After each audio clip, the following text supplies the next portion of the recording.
ഈ കാണുന്ന കുഞ്ഞു കുഞ്ഞു സംഭവങ്ങളില്ലേ, ഇതിനാണ് ലേസി ഡേസി എന്ന് പറയാ.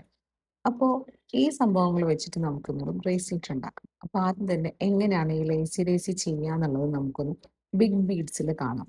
ആദ്യം നമ്മളൊരു ബീഡ് എടുത്തിട്ട് അല്ല ആദ്യം നമ്മളൊരു ത്രെഡ് എടുത്തിട്ട് ആ ഒരു ബീഡിൻ്റെ ഉള്ളിൽ കൂടെ രണ്ട് സൈഡും കൂടെ ഒന്ന് കയറ്റി കൊടുക്കുക. എന്നിട്ട് അത് ലോക്ക് ചെയ്യുന്ന രൂപത്തിൽ വേണം വെക്കാന്.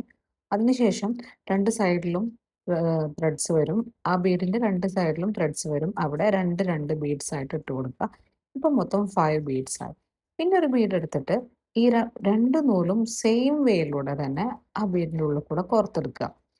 അങ്ങനെ വന്നിട്ട് അതൊന്ന് മറിച്ചെടുത്ത് കഴിഞ്ഞാല് നമുക്കത് ഒരു കറസ്പോണ്ടിങ് ത്രെഡുകൾ കറസ്പോണ്ടിങ് ആയിട്ടുള്ള ബീഡ്സിന്റെ ഉള്ളിൽ കൂടെ ഇൻസേർട്ട് ചെയ്ത് വെച്ചിട്ട് നമുക്കതൊന്ന് ലോക്ക് ചെയ്തെടുക്കാം. പിന്നെ നമ്മളതിൽ ആദ്യം ചെയ്ത പോലെ തന്നെ ഒരു ബീഡ് എടുത്തിട്ട് ലോക്കിംഗ് വരുന്ന രീതിയിൽ രണ്ട് സൈഡിലുള്ള ത്രെഡും കൂടെ ഓപ്പോസിറ്റ് സൈഡിൽ കൂടെ ഇൻസേർട്ട് ചെയ്തിട്ട് നന്നായി വലിച്ച് കെട്ടിക്കൊടുത്തു കഴിഞ്ഞാൽ നമ്മുടെ ലേസി ഡേസി ഇവിടെ ഫിനിഷ് ആയിട്ട് നമുക്ക് കിട്ടിയിട്ടുണ്ട്. സോ ഗൈസ്, ഇതാണ് നമ്മൾ ബിഗ് ബീഡ്സിൽ ചെയ്ത ലേസി ഡേസി. ഇതേപോലെ തന്നെയാണ് നമ്മൾ ഷുഗർ ബീഡ്സ് വെച്ചിട്ട് ചെയ്തെടുത്തത്. അപ്പോൾ അതൊന്നും കൂടെ വിസിബിൾ ആവാൻ വേണ്ടിയിട്ടാണ് നമ്മൾ വലിയ ബീഡ്സ് കൊണ്ട് ചെയ്തത് കേട്ടോ.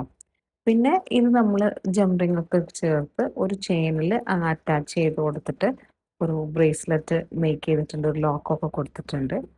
അപ്പോൾ നല്ല ഭംഗിയുള്ള ഒരു ബ്രേസ്ലെറ്റ് നമുക്കിവിടെ റെഡി ആക്കി കിട്ടിയിട്ടുണ്ട്. അപ്പോൾ അത്രയേ ഉള്ളൂ. ബൈ.